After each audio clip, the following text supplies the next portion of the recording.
तो आज हम लोग स्पेस कर्व एंड फैरेनहाइट फार्मूला के रिगार्डिंग क्वेश्चन सॉल्व करने वाले हैं।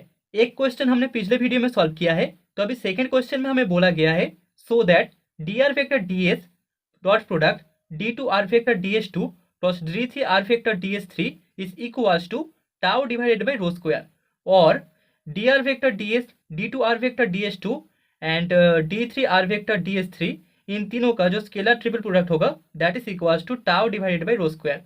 हमें पता है यहाँ पर आर फैक्टर का मतलब है कार्व खुद, एंड यहाँ पर इसका मतलब है arc of the curve, and tau का मतलब है the torsion of the curve, and rho is the radius of the curvature. Okay, तो सोल्यूशन में सबसे पहले हमें पता है वी हैव, हमने जब कार्व पढ़ा था, स्पेस का पढ़ा था, तब वहाँ पर हमने देखा था d r vector d s is equals to t factor, unit tangent factor. Okay, तो यहाँ से हमें d two r factor d s two equals to मिल जाएगा d d s of t factor, and that is equals to d t factor d s, and that is equals to, हमें Frenet formula से पता है काप्पा N factor. Okay, जहाँ पर N factor का मतलब है प्रिंसिपल नॉर्मल वेक्टर। अभी d three r d s three that is equals to, हम बोल सकते हैं d d s of kappa in factor, and that is equals to kappa dn factor ds plus d kappa ds in factor.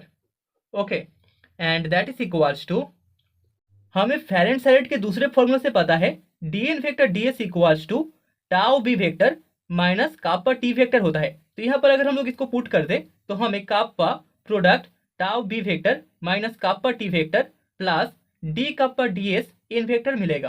Okay, so that is the value of d three r vector d s three.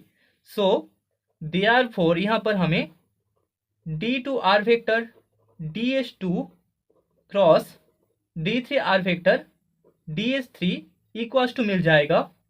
इन दोनों का अगर cross product हो तो हमें kappa square tau t vector plus kappa Q b vector मिलेगा।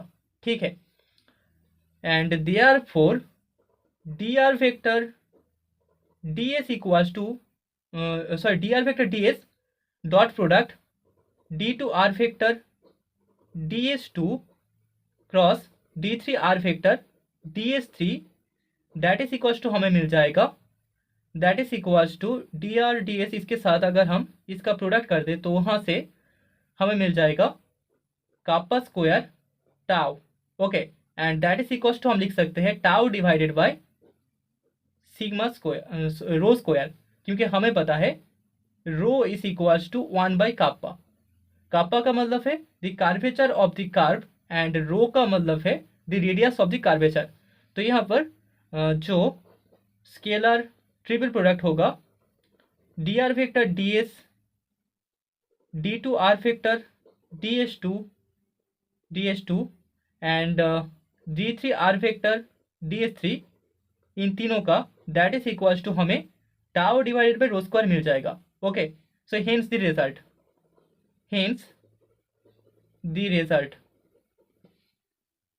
तो अभी third question में हमें बोला गया है so that d r vector d s dot product d two r vector d s two cross product d three r vector d s three divided by d two r vector d s two, इसका square is equals to tau.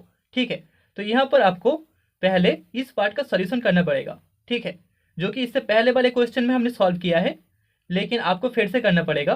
ठीक है, तो मैं यहाँ पर लिख देता हूँ, इस यहाँ तक आपको सॉल्यूशन फिर से करना पड़ेगा। ओके, हमने सॉल्व किया था d r vector d s dot product d two r vector d s two cross product d three r vector d s three is equals to, हमें काप्पा स्क्वायर टाउ मिला था, that is equals to, हम बोल सकते हैं tau divided by rho square. Okay, तो यहाँ से नाउ हमें फाइंड करना होगा d two r d s two, इसका होल स्क्वायर।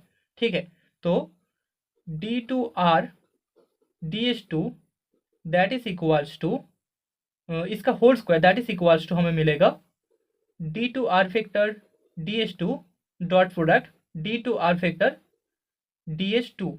ओके, एंड हमारे पास डी टू आर फैक्टर का जो वैल्यू था that was d two r factor ds2 equals to kappa n vector.